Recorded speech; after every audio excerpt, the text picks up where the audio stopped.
بسم اللہ الرحمن الرحیم۔ السلام علیکم۔ ہمارے اس چینل میں ہم آپ کو خوش آمدید کہتے ہیں۔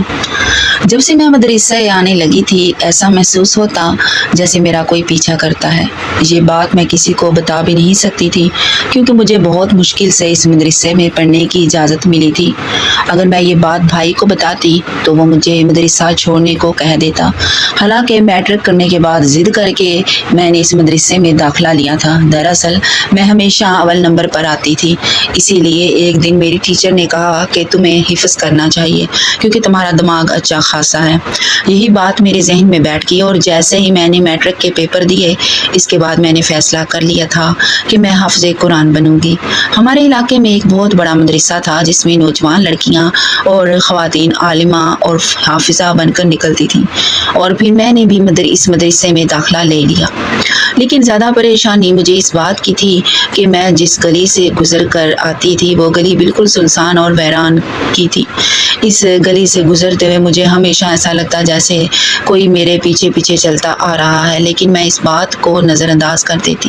کافی دن تک میں اور اس بات کو اگنور کرتی رہی، لیکن ایک دن وہ ہوا جس نے میرے سر پر آسمان اور اس بات کو اگنور کرتی رہی، لیکن ایک دن وہ ہوا جس نے میرے ہوش اڑا دیے تھے۔ میرا نام فاطمہ ہے۔ میرا تعلق ایک متوسط طبقے کے گھرانے سے تھا۔ میرے 3 بھائی تھے اور ہم 2 بہنیں، 2 بھائی کی شادی ہو چکی تھی، وہ الگ گھر میں رہتے تھے، جبکہ مجھ سے بڑی ایک بہن بھی شادی شدہ تھی، پھر میں تھی اور مجھ سے چھوٹی جو ابھی پڑھ رہی تھی۔ ایک بڑا بھائی ہمارے ساتھ ہی رہتا تھا، وہ ابھی تک کنوارا تھا۔ ہاں، اب وہ بھی ایک چھوٹی سی کمپنی میں نوکری کرتے تھے۔ جو ہمارے گھر کا گزارا اچھا چل رہا تھا، جبکہ میں گھر کا کام کاج کرتی تھی، میں بھی ان کا ہاتھ بٹا دیا کرتی تھی۔